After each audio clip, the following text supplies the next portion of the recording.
Mau tahu vitalitas atau kesehatan pernikahan seseorang? Tentunya kita tidak bisa jadi satu pribadi, meskipun dianggap Tuhan mereka satu tubuh, laki-laki dan perempuan itu. Tapi gimana pun juga tetap ada perbedaan. Sekalipun suami istri sudah menikah 50 tahun sekalipun ya, tetap ada perbedaan. Dia tetap dia, Anda tetap Anda. Tetapi laki-laki perempuan dalam pernikahan yang terlalu bersikuku dan bersikeras untuk mempertahankan dunianya. Ini me time-ku, itu you time-mu, itu your friend, ini my friend. Something is wrong with that marriage. Sesuatu yang salah dengan pernikahan itu. Karena pernikahan yang sejati, yang diberkati harusnya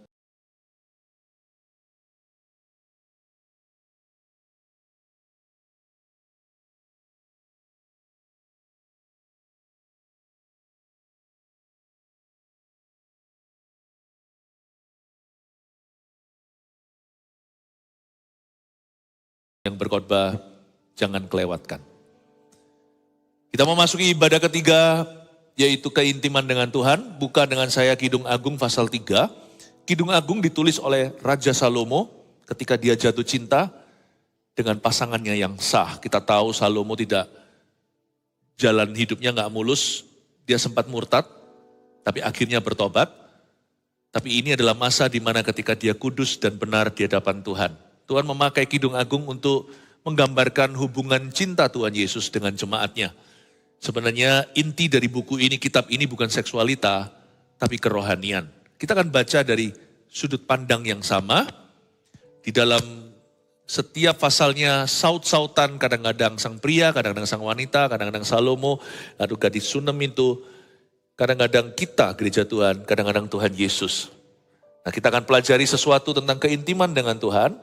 Bagaimana kita bisa menjalin hubungan yang dekat dengan Tuhan Yesus. Kita datang ke gereja tujuannya apa? Untuk belajar seminar? Bukan. Untuk belajar matematika? Tidak. Kita datang ke sini untuk membangun iman kita. Kita membangun kerohanian, goal kita satu, punya hubungan yang langgeng dengan Tuhan. Itu juga goal saya hari ini berkhotbah.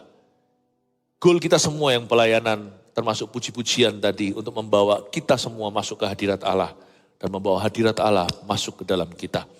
Keintiman dengan Tuhan, Kidung Agung pasal yang ketiga, impian mempelai perempuan ini tentang mimpi sang wanita.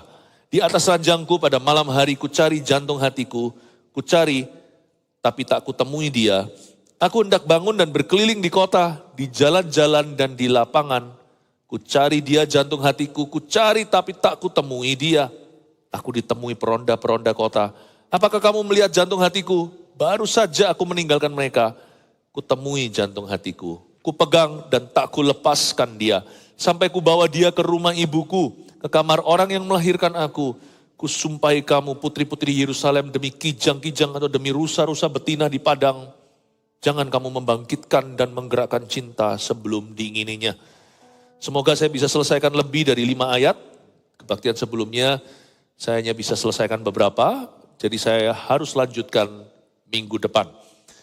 Kita bicara tentang keintiman dimulai dengan impian atau mimpi wanita yang sedang dirudung cinta.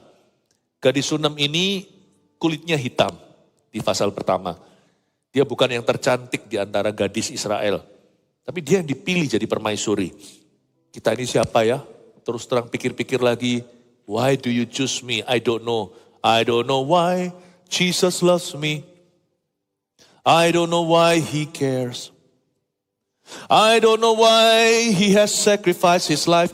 Oh, but I'm glad. I'm glad he did. Aku tidak tahu kenapa Tuhan memilih aku, kenapa dia mencintai aku. Tapi aku senang dan aku bersyukur dia mengasihi aku. Where would I be if Jesus didn't love me? Where would I be if he didn't care? Where would I be if he hadn't sacrificed his life? Oh, but I'm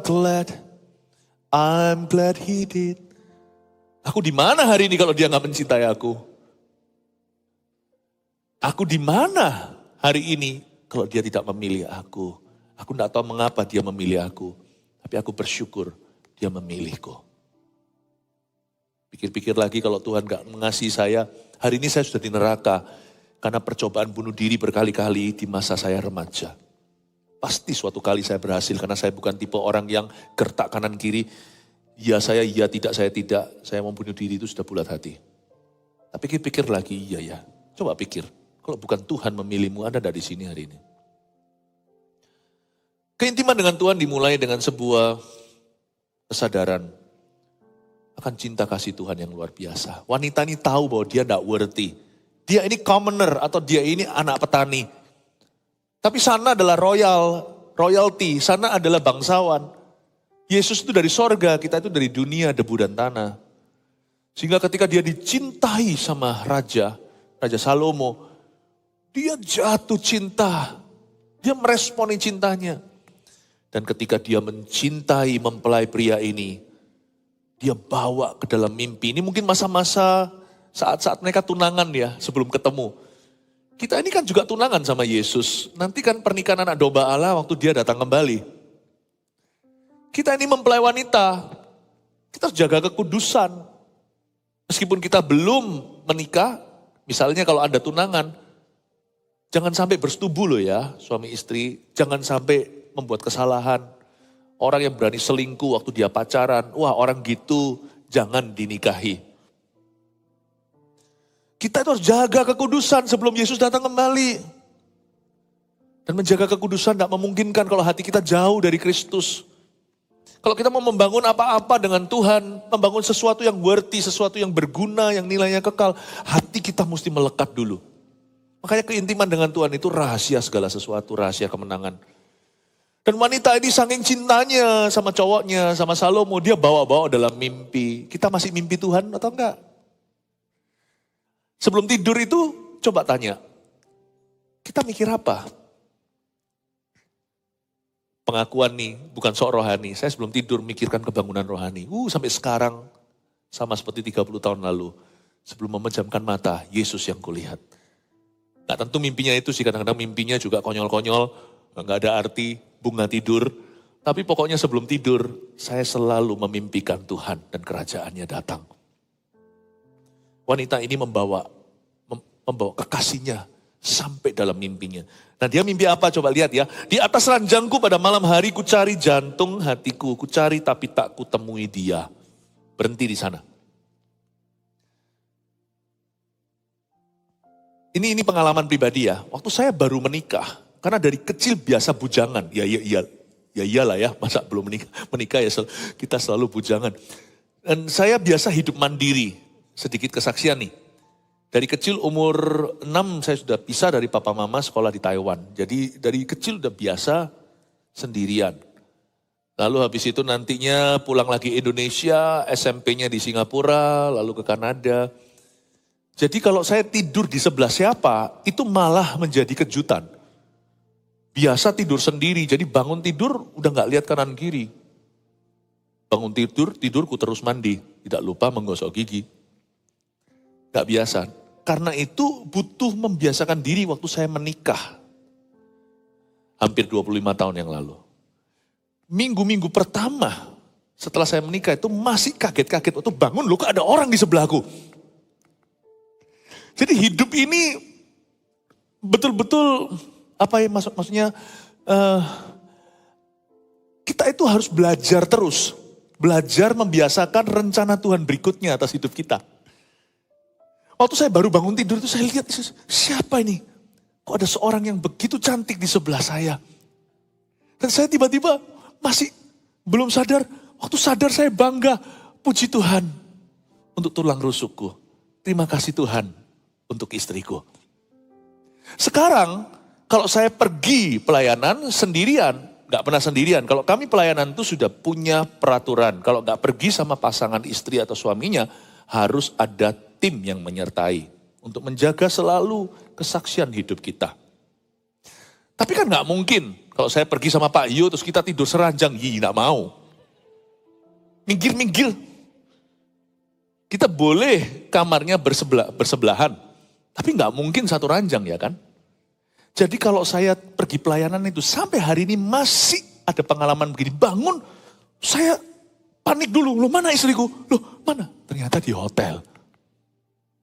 Itulah impian wanita ini. Di atas ranjangku pada malam hari ku cari jantung hatiku. Dia bangun ngelilir tengah malam atau mungkin subuh pagi. Lalu dia cari jantung hatiku, ku cari.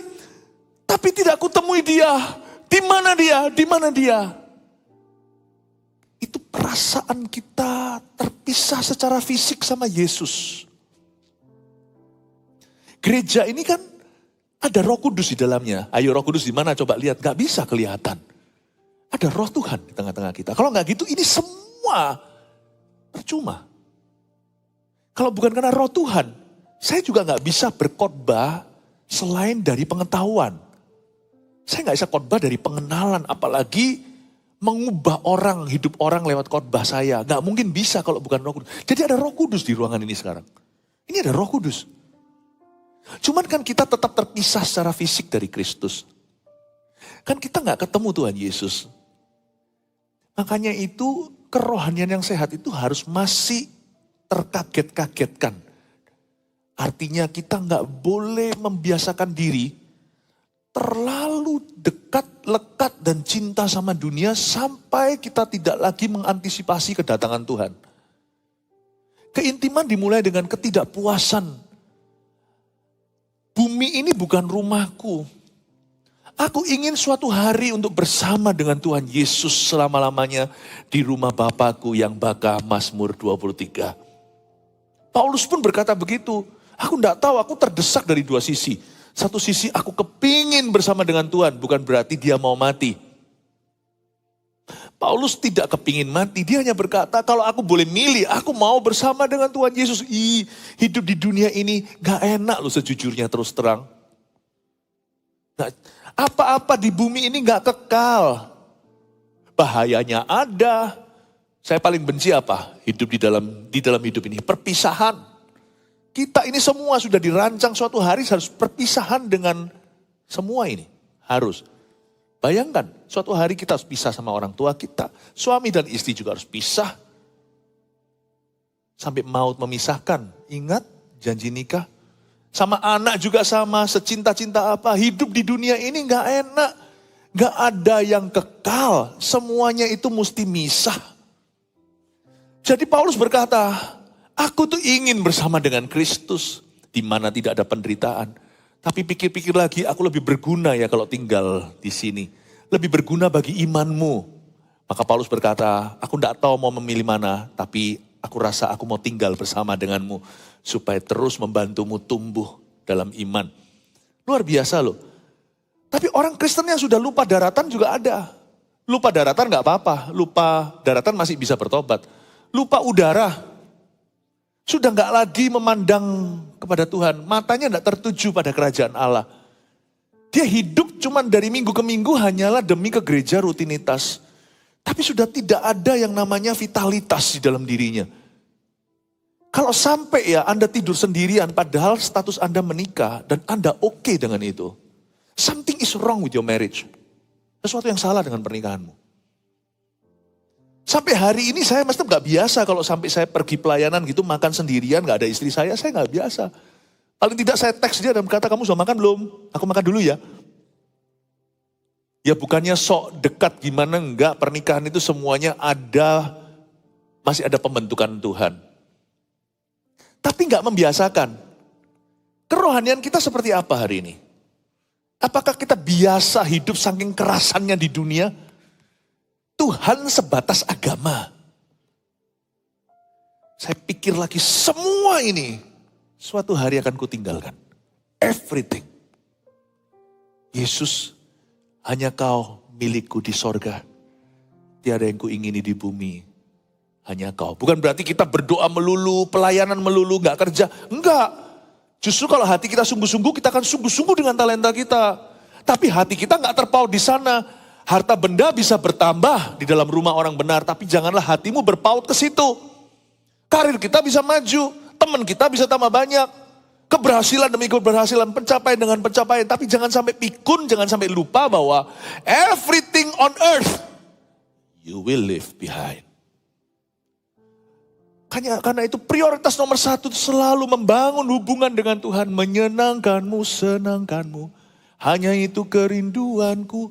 Tiap hari ku cari satu kesaksian ini. Tuhan, am I still pleasing to you? Apakah aku masih menyenangkanmu? Menyenangkanmu, senangkan hatimu.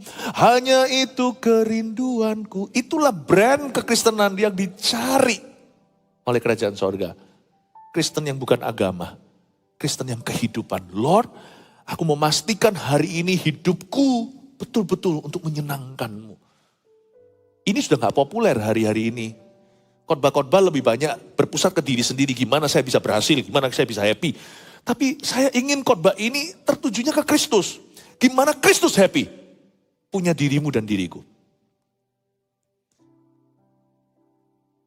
Di atas ranjangku pada malam hari ku cari jantung hatiku, ku cari tapi tidak kutemui dia. Jangan biasakan hidup tanpa Kristus. Jangan kerasan, jangan terlalu kerasan di dunia. Saya ngomong gini bukan berarti roh bunuh diri. Jangan, yang bunuh diri malah justru harus kerasan. Kerasan di hidupnya. Maksud saya adalah look forward. Menunggu kedatangan Tuhan. Itu harus menjadi kekristenan kita. Wanita ini, dia gak enak. Dia berkata, aku mau cari kekasihku, where are you? Dia gak biasa tidur sendiri tidak di samping suaminya. Mau tahu vitalitas atau kesehatan pernikahan seseorang? Tentunya kita gak bisa jadi satu pribadi. Meskipun dianggap Tuhan mereka satu tubuh, laki-laki dan perempuan itu. Tapi gimana pun juga tetap ada perbedaan. Sekalipun suami istri sudah menikah 50 tahun sekalipun ya, tetap ada perbedaan. Dia tetap dia, Anda tetap Anda. Tetapi laki-laki perempuan dalam pernikahan yang terlalu bersikuku dan bersikeras untuk mempertahankan dunianya. Ini me time-ku, itu you time-mu. Itu your friend, ini my friend. Something is wrong with that marriage. Sesuatu yang salah dengan pernikahan itu. Karena pernikahan yang sejati, yang diberkati harusnya semakin bersatu, semakin tak enak untuk berpisah. Semakin gak ada wilayahmu, wilayahku. Gak ada sorokan, tidak ada laci rahasia. Bapak Ibu Saudara, saya mau dorong Anda untuk mencari Tuhan. Ini menjelang akhir tahun sampai tahun depan. Ayo kita cari Tuhan sungguh-sungguh. Kenapa kita berdoa masuk hadirat Allah? Kenapa saat teduh? Haruskah? Tidak, tapi haus. Saya saat teduh setiap hari. Karena saya gak biasa hidup tanpa Kristus. Paham ya? Meskipun Kristus hidup di dalam kita. Saya gak biasa karena tetap sekalipun Yesus hidup dalam kita. Kita ini jasmani bro. Kita ini jasmani Bapak Ibu. Jadi kita jalan berapa langkah di dunia ini kaki berdebu. Sudah perlu dicuci lagi tuh kaki sama Kristus. Kita jalan berapa mil, berapa kilometer sehari. Kita jalan kemana-mana melakukan ini dan itu. Cenderung gravitasi bumi membuat kita lupa ada Tuhan. Karena realita kita ini bukan Tuhan, realita kita itu bumi.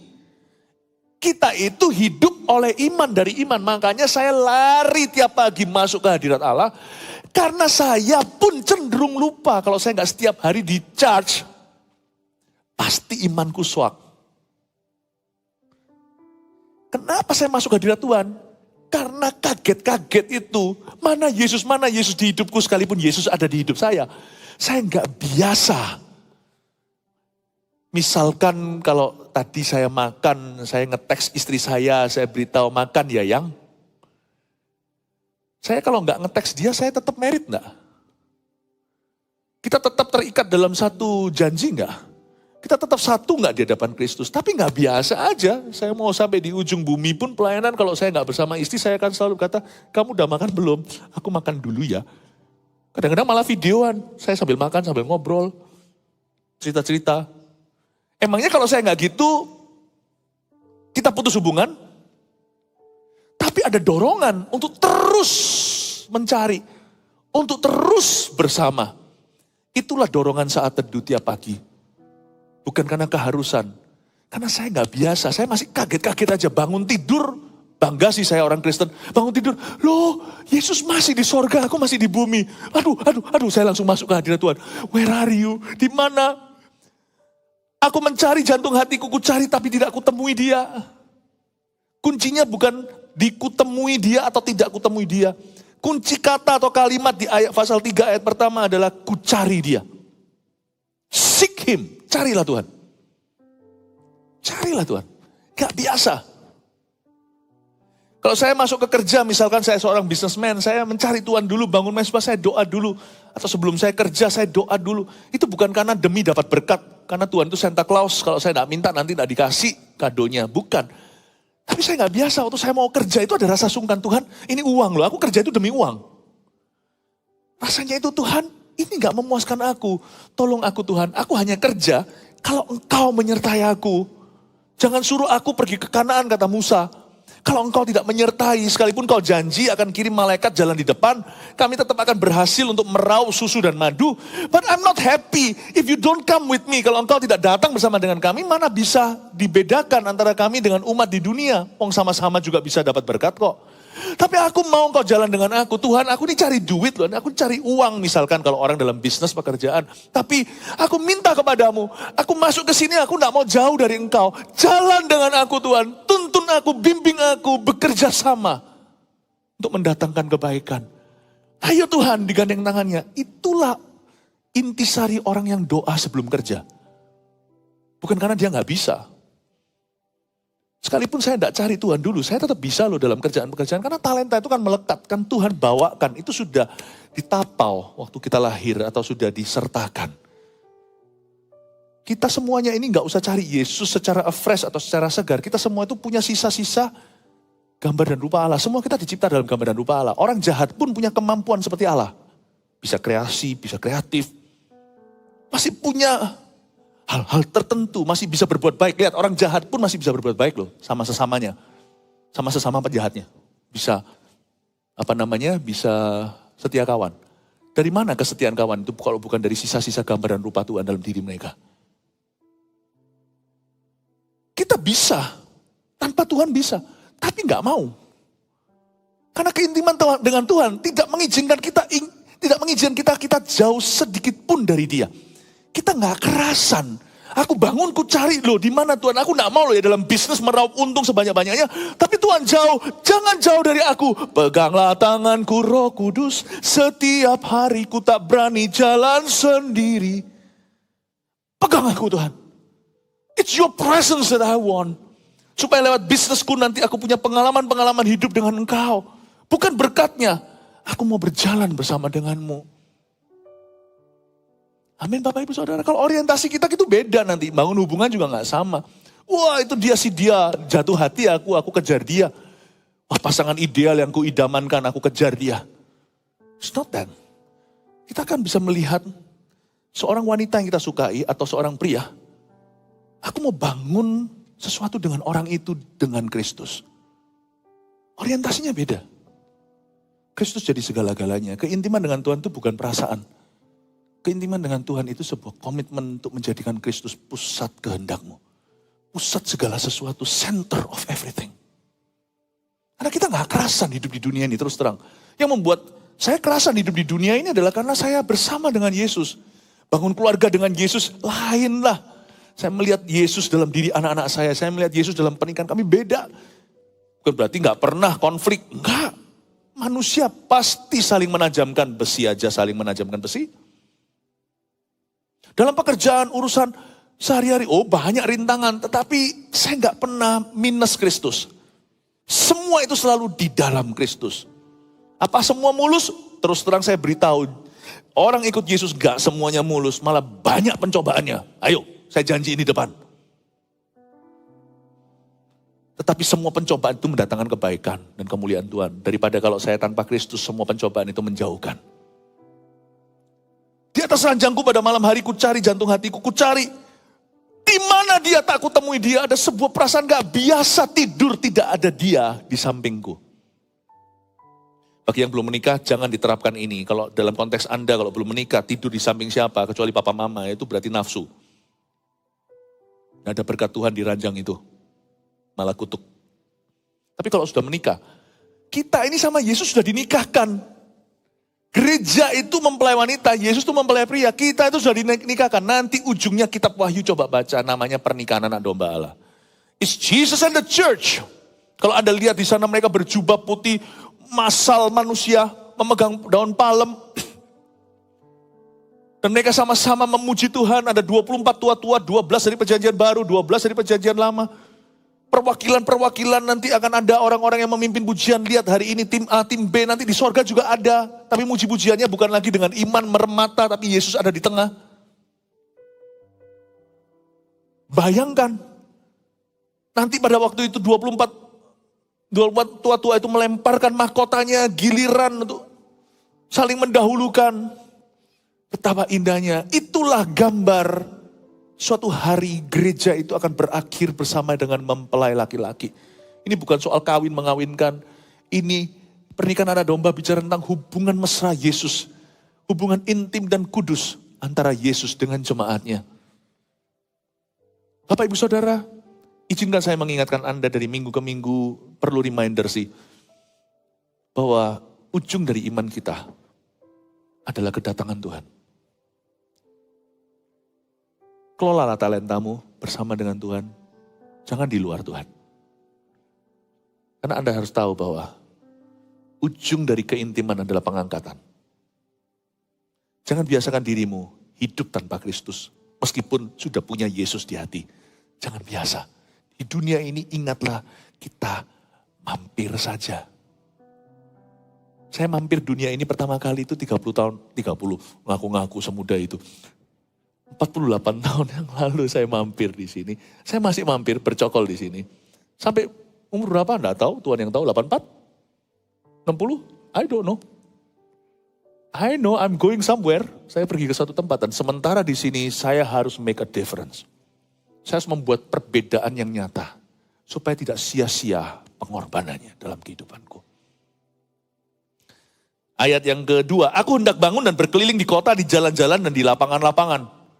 Kucari dia, jantung hatiku kucari, tapi tak kutemui dia. Ayat yang kedua juga sama, mirip tapi saya tambahkan. The moment, waktu kita mulai lose our sense of the importance of Jesus' presence, waktu kita mulai kehilangan rasa pentingnya hadirat Allah di hidup kita, disitulah kita sudah disebut di kitab Wahyu sebagai orang yang kehilangan kasih mula-mula. Kalau kita sudah mencapai titik tersebut, cepat berbalik. Cari kembali wajahnya. Cari kembali Tuhan dengan sungguh-sungguh. Cari Tuhan itu gampang. Dibutuhkan tekad hati. Misalnya, luangkan waktu ambil sepenggal. Kita komitmen, cari Tuhan jam segini sampai jam segitu. Waktu kita sendirian di ruang privasi. Cari Tuhan juga bisa sungguh-sungguh sebelum datang ke gereja kita sudah bicara sama diri sendiri. Nanti pada waktu pujian penyembahan, aku mau betul-betul mencari Tuhan. Aku gak mau biasa-biasa, bukan berarti supaya dilihat orang. Tapi sebelum datang itu sudah punya ekspektasi. Aku mau curahkan hati seperti Hana waktu datang ke bait Allah. Waktu itu kan ada Hana mamanya Samuel, waktu itu kan ada Imam Eli. Dia peduli amat imamnya itu imam yang baik atau imam yang bejat. Imam Eli adalah imamat yang tidak baik. Tapi Hana sudah tekad hati sebelum datang. Waktu dia berangkat dari rumah, dia mau cerita sama Tuhan. Dia bisa cerita gak sama Tuhan di mana-mana? Perjanjian lama mungkin gak bisa. Karena perjanjian lama hadirat Tuhan itu disimpan. Di balik tirai itu. Tidak dinyatakan meskipun Tuhan itu maha hadir, tapi dia gak menyatakan hadiratnya di mana-mana. Tapi sekarang saya tahu Anda bisa di rumah. Tapi waktu di gereja, tentunya ada sesuatu yang lebih kuat. Ada berkat hadirat Allah yang diberikan secara korporat. Tapi nyusunya nanti satu persatu. Karena Anda tidak bisa dompleng iman siapa waktu memuji Tuhan di sini. Karena itu kalau saya datang ke gereja, saya sudah bertekad. Nanti aku datang, aku mau curhat. Aku mau curhat sama Tuhan. Saya nggak peduli kalau saya berlutut. Asal saya nggak jungkir balik dan senggol orang sebelah kanan kiri. Asal saya tidak melakukan tindakan-tindakan yang mau menjadi batu sandungan. Aku datang ke gereja, sekalipun korporat. Aku datang dengan iman pribadiku, aku mau cari Tuhan. Itulah sebabnya Imam Eli yang sudah kehilangan sense of God's presence, sudah jauh, sudah kehilangan hadirat Allah sendiri dalam hidupnya. Dia berkata sama Hana, malah menghakimi, ngapain kamu komat kamit jam segini kok sudah mabuk? Ampun, imam kok gak lebih rohani itu gimana? Ingat gak pada waktu mereka semuanya penuh dengan Roh Kudus berbahasa lidah, Kisah Para Rasul itu, Pentakosta. Berapa banyak orang berkata jam 9 kok sudah mabuk anggur. Petrus berkata, enggak, jam masih pagi. Ini bukan anggur, bukan wine ini bukan minuman keras. Ini Roh Kudus. Imam Eli melihat gitu, hakimi dia, kenapa kamu kayak orang gila? Bukan bapak pendeta. Aku ini curhat sama Tuhan. Lalu dia cerita, lalu Imam Eli berkata, ya sudah, biar Tuhan kasih ya yang kamu inginkan. Dan Tuhan berikan, bukan karena Eli mengatakannya, tapi karena wanita itu bersungguh hati di dalam gereja. Seek God's presence when you start losing that sense. Waktu Anda mulai kehilangan rasa hadirat Allah itu dan rasa perlu. Kalau suami istri mulai hambar gimana? Coba lihat, Anda mulai biasa nggak segala sesuatu tanpa dirinya? Kalau sang suami udah mulai biasa tanpa istrinya, semuanya. Nah itu mulai sebagai alarm clock menurut saya. Atau sebaliknya, sang istri sudah merasa biasa, nggak perlu dia, nggak apa-apa. Nah kalau seperti itu, alangkah baiknya selesaikan apa yang menjadi duduk permasalahan. Pemisah itu selalu ada triggernya, selalu ada akarnya. Setelah itu, setelah Anda taburkan yang benar, bajak sawah, semua tanah yang keras itu dibajak, digemburkan, disiram. Mulai bangun hubungan itu, bangun partnershipnya dalam hidup, dalam doa dulu. Lalu setelah itu komunikasinya dibangun, bahkan ajak istrimu keluar untuk kencan berdua. Jangan pernah biasa seperti banyak orang perkenalkan istrinya, ini loh mantan pacarku, sekarang jadi istriku. Saya tidak suka memperkenalkan istri saya dengan cara begitu, sebab sampai hari ini istriku tetap pacarku. Kalau tidak nanti punya istri, punya pacar. Mengerti maksud saya? Istrimu bukan mantan pacarmu. Anda masih berhak pacaran. Malah justru Anda harus tunjukkan pada dunia pacaran yang bertanggung jawab seperti apa. Apalagi sama anak sendiri, nanti mereka belajar dari drakor lagi. Anak saya belajar pacaran itu apa dari papa mamanya? Bukan berarti kita melakukan yang tidak senonoh depan mereka, tidak. Tapi kita menunjukkan affection, menunjukkan komitmen kasih. Kadang-kadang goda-godain, kita saling menggoda antara suami dan istri, antara papa mamanya lihat dan mereka tapi anehnya anak saya itu selalu memihak ke maminya. Lalu mereka semua bullying saya. Tapi saya happy melihat itu. Mereka ngerti, mereka masuk di dalam saham cinta kasih kami. Bukankah mereka juga hasil saham kami? Jangan pernah perkenalkan istrimu atau pasanganmu itu yang sah sebagai mantan pacar. Bukan. Anda berhak pacaran sampai sekarang. Ajak keluar, kencan, anak-anak harus mengerti. Pulang mereka punya orang tua yang lebih happy. I think you need to build this.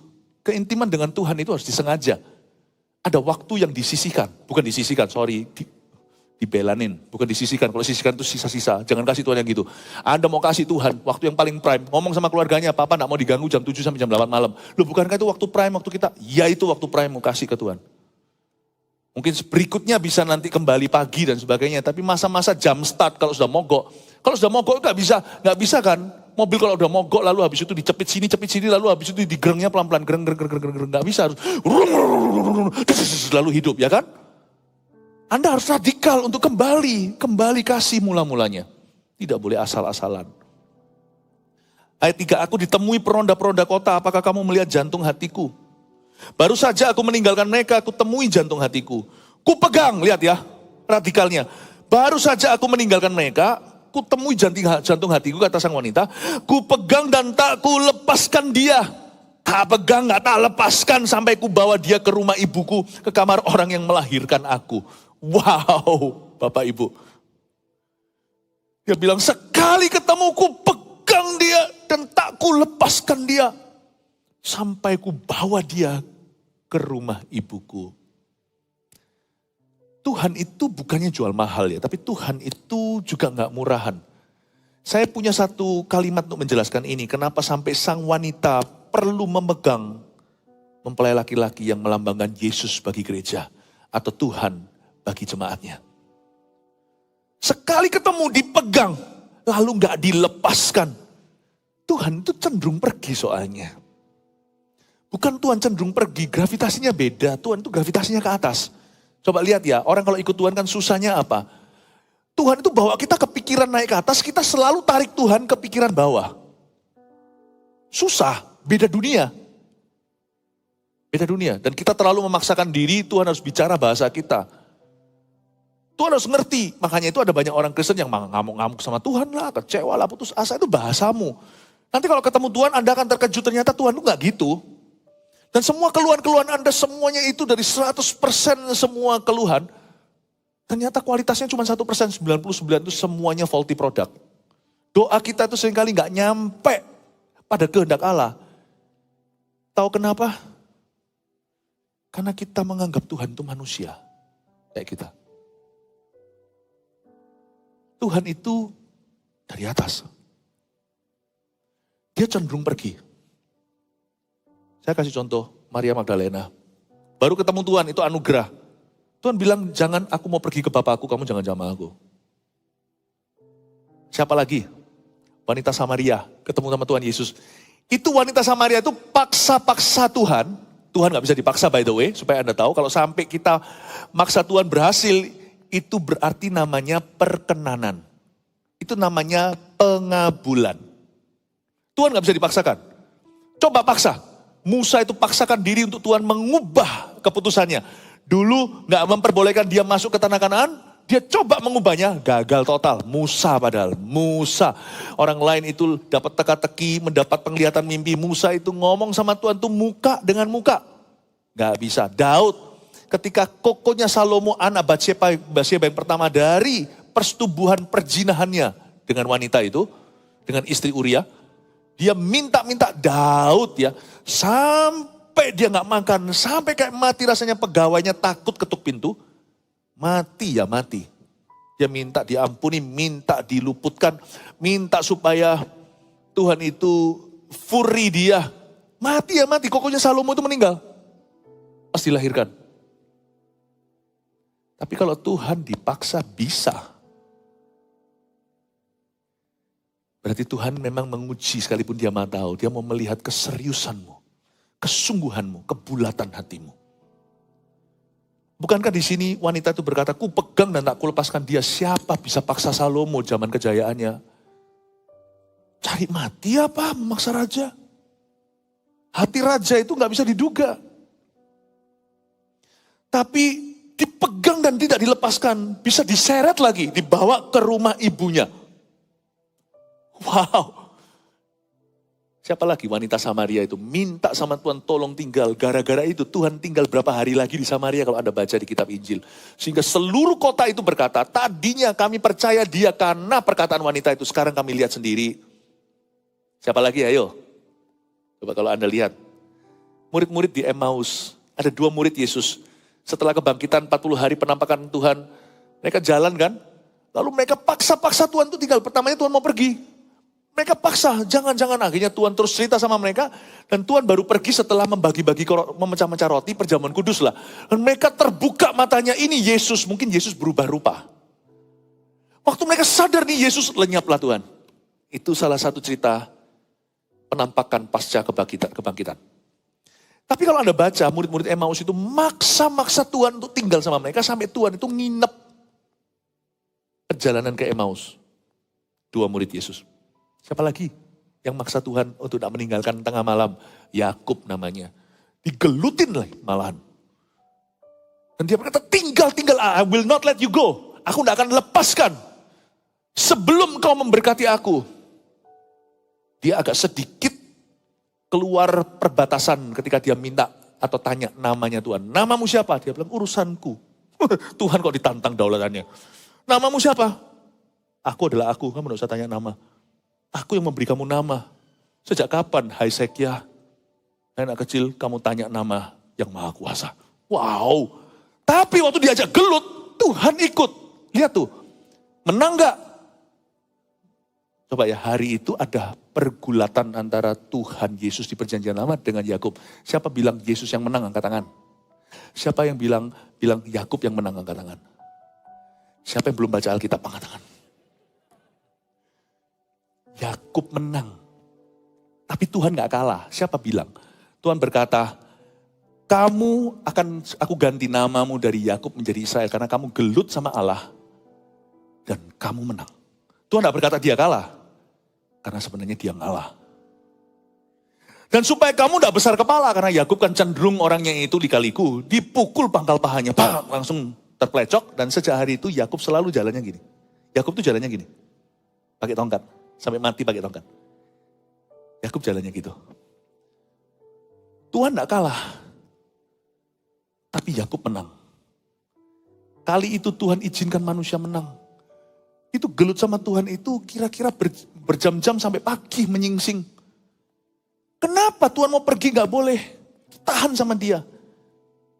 Andai kata kalau Yakub gak tahan, Tuhan ngancam-ngancam belaka, ngancam kosongan, atau pergi sungguhan? Pergi sungguhan. Hari ini Yakub gak jadi Israel. Kita gak lihat bangsa Israel hari ini kalau bukan karena kegigihan nenek moyangnya. Tuhan stay. I want you, I need you. Aku mau engkau, aku perlu engkau. Lihat ya, ada banyak keturunan kita nanti diberkati karena Anda mencari Tuhan. Ada banyak orang diberkati, bukan hanya keturunan Anda, sekeliling Anda, karena Anda mencari Tuhan. Karena Paulus mencari Tuhan, ratusan orang tidak jadi naas ketika kapal itu karam. Gara-gara Paulus seorang, 200 lebih orang selamat. Berbahagialah orang yang berada di sekeliling atau di samping atau di dekat orang-orang yang mencari Tuhan.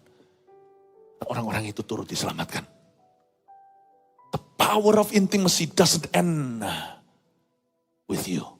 Kuasa keintiman dengan Tuhan tidak berakhir pada diri orang itu yang intim dengan Tuhan. Biasanya orang lain kecipratan. Bapak ibu saudara, ini luar biasa. Ku pegang dan tak ku lepaskan dia. Allah yang cenderung untuk pergi.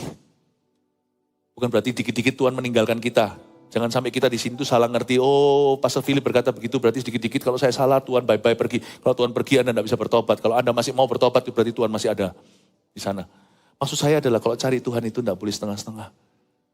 Alkitab berkata dengan jelas. Dari sejak zaman Yohanes Pembaptis ada peraturan baru. Kerajaan Allah, kerajaan sorga mengalami kekerasan, suffers violence dalam bahasa Inggrisnya. And the violent shall conquer it. Kerajaan sorga diserong bahasa Indonesianya. Dan orang yang menyerongnya menguasainya. Serong apa sih ini? Potong bebek angsa, angsa dikuali, serong ke kiri, serong ke kanan, begitu. Bukan. Ini bahasanya artinya dari sejak zaman Yohanes Pembaptis, kerajaan sorga itu mengalami kedahsyatan. Dan kerajaan Allah diserong. Yang menyerongnya menguasainya. Artinya gini, you tidak akan diberkati. Sebelum tunjukkan kegigihan dan tekad bulat untuk diberkati. You tidak akan diurapi sebelum tunjukkan kau mau bayar harga untuk diurapi oleh Allah. Sekalipun nanti ujungnya kalau diurapi, itu bukan karena harga yang kau bayar, itu semua kasih karunia. Karena celenganmu tidak bisa membelikan Rolls Royce-ku. Gitulah. Celengan kita beli sepeda aja gak bisa. 100% kita itu cuma 1 iota di dalam kalkulasi seluruh berkat Allah. Tapi kalau 1%mu itu aja kau tidak sungguh-sungguh, jangan harap kau akan menang. Dengan kata lain, kalau cari Tuhan itu harus lawan arus. Kalau cari Tuhan itu berani bayar harga. Tahun depan juga sama. Tahun menabur doa, baru menuai sukacita. Kita gak bisa biasa-biasa jadi orang Kristen lagi. Dunia ini akan semakin hari semakin susah jadi orang Kristen di dalamnya. 2023, lalu tahun berikutnya, ada banyak sekali yang namanya shift, pergeseran dan pergoncangan. Kalau kita tidak sungguh atau sungguhan dengan Tuhan, kayaknya we will not be able to make it. Amin Bapak Ibu Saudara. Kalau Anda tidak sungguh-sungguh memperjuangkan pacaranmu kudus, pasti jebol tengah jalan. Untung-untung kalau gak hamil di luar nikah, sekalipun kalau tidak menghamilinya.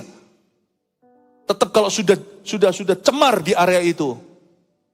Mana ada berkat nanti di Holy Matrimony. Kasihan tuh pendeta yang memberkatimu. Karena pendeta itu akan tertipu. Tapi yang terima hukuman adalah yang menabur yang salah itu. Bapak Ibu Saudara, hari ini kita mendapatkan sebuah pesan yang sederhana bahwa kalau kita sama Tuhan harus pegang dan jangan lepaskan. Kalau kita tidak pegang, kalau kita pegang dan tidak lepaskan. Kalau kita asal-asalan, pernikahan pun tidak akan bisa survive, bertahan. Apapun juga akan mudah tercuri, terbunuh, terbinasakan oleh setan. Hidup ini penuh dengan peperangan rohani. Yang menang bukan orang yang gagah perkasa. Percayalah hari esok. Yang menang itu orang-orang yang hatinya melekat sama Tuhan. Saya berdoa di ibadah ini, hatimu mulai melekat kepada Kristus. Haleluya, berikan kemuliaan bagi Kristus. Mari kita semua bangkit berdiri, terima kasih Roh Kudus. Ini jemaat terkasih, pulanglah membawa hadirat Allah. Pulanglah membawa hadirat Yesus. Pulanglah membawa hadirat Roh Kudus menyertaimu dalam segala aktivitasmu sehari-hari. Bawa Tuhan ke rumahmu, bawa Tuhan ke kamarmu, bawa Tuhan kemana-mana. Sebab kita adalah mempelai wanitanya, gereja Tuhan yang dikasihinya. Bawa Yesus kemana-mana sebab Yesus tidak akan meninggalkan kita. Melekatlah, merapatlah, mendekatlah kepadaku, kata firman Tuhan. Maka aku akan mendekat kepadamu. Tuhan, mendekatlah kepada jemaat ini. Terus tuntun hidup mereka dari kemenangan kepada kemenangan. Kuserahkan jemaatmu besar, kecil, tua, muda. Di ibadah ini khususnya dan ibadah yang lain juga di mana penggembalaan gereja ini dijalankan. Setiap jemaat satu persatu kau meteraikan ya Roh Kudus untuk memasuki tahun depan. Dalam nama Yesus yang percaya sama-sama katakan, amin. Love you, God bless you.